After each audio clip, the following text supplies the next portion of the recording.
Всем привет, дорогие друзья! Сегодня готовлю домашний хлебный квас. Натуральный, ароматный, невероятно освежающий напиток с насыщенным вкусом, приятной кислинкой и естественной газированностью. Без консервантов, без красителей и лишней химии. Только простые продукты и отличный результат. Если вы давно хотели приготовить настоящий домашний хлебный квас, этот рецепт обязательно станет одним из любимых.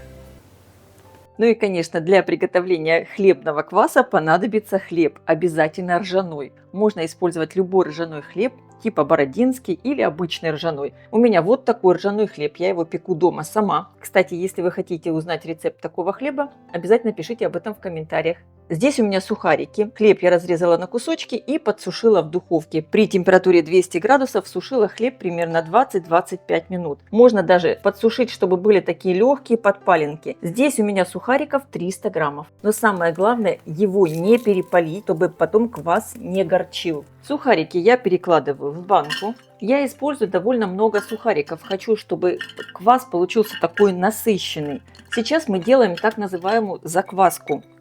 Заливаю я все это водой. Температура примерно 60-70 градусов. Чуть горячая вода. Не надо заливать банку доверху, просто покрываем сухарики водой. Закрываю сверху банку салфеткой и оставляю настаиваться при комнатной температуре на ночь. За это время вода приобретет насыщенный цвет, аромат и вкус ржаного хлеба. И посмотрите, как хорошо вода настоялась вот на хлебных сухариках. Сейчас я хорошо все отожму. Я взяла вот такое очень мелкое сито, сверху марлю. И сейчас всю эту массу выливаю в сито. Начинаю ее сначала отжимать лопаткой, а затем хорошо все отожму руками. Вся масса очень здорово пахнет таким ржаным хлебом. Великолепно.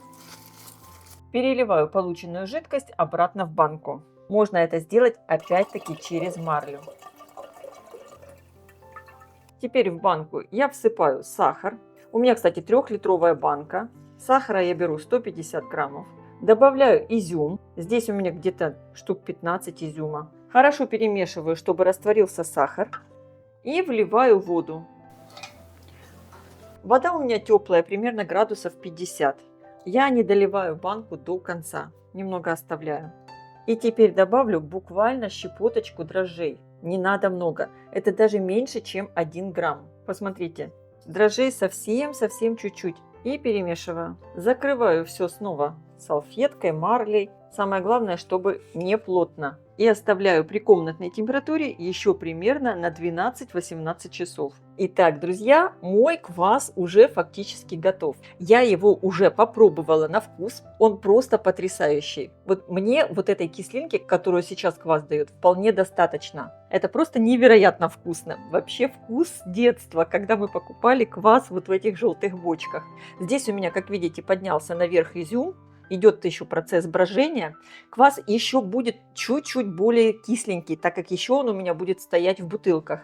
Если вам не хватает вот этой еще более выраженной кислинки, попробуйте обязательно квас. Оставьте его еще немного постоять при комнатной температуре на пару часов. Тогда будет вкус еще более такой яркий. Я взяла чистую пластиковую бутылку. На бутылку я ставлю лейку. И также я еще устанавливаю вот такое еще мелкое сито. И все сюда сейчас наливаю. До самого верха бутылку не надо наполнять. Оставьте немного места. Добавьте еще немного изюма. В каждую бутылку по 3 штучки добавляю. Изюм способствует газообразованию. Плотно закрываю крышку. И наливаю квас во вторую бутылку. Вторая бутылка у меня получилась не такая полная, но в итоге получается кваса чуть меньше, чем 3 литра. Итак, добавляю сюда также изюм в эту бутылку. Именно сухой изюм, который еще не настоялся в банке у меня. Закрываю плотно крышкой.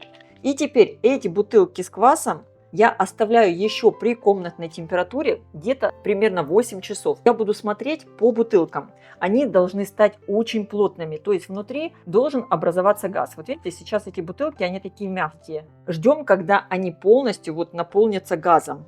И только после этого будем убирать их в холодильник. Когда бутылка с квасом стала вот такая очень-очень плотная, она стояла у меня при комнатной температуре примерно 8 часов. Только тогда отправляем квас в холодильник. Еще часов на 8. А здесь у меня хлебушек. Я его испекла специально для того, чтобы сделать еще квас, потому что он, конечно, просто потрясающий, очень вкусный. Я достала бутылку с квасом из холодильника. Посмотрите, какая плотная бутылка, я даже не могу ее сжать. И сейчас открываю. Ух.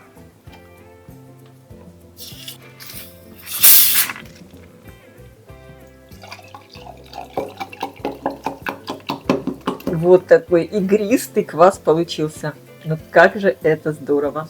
Обязательно приготовьте по этому рецепту, он получится у всех. И вот, друзья, хочу вам показать. Я делаю квас дома постоянно. Вот у меня следующая закваска. Этот квас мы выпьем, и уже буквально через 2 дня у меня будет следующий. Ну, это просто вкуснятина.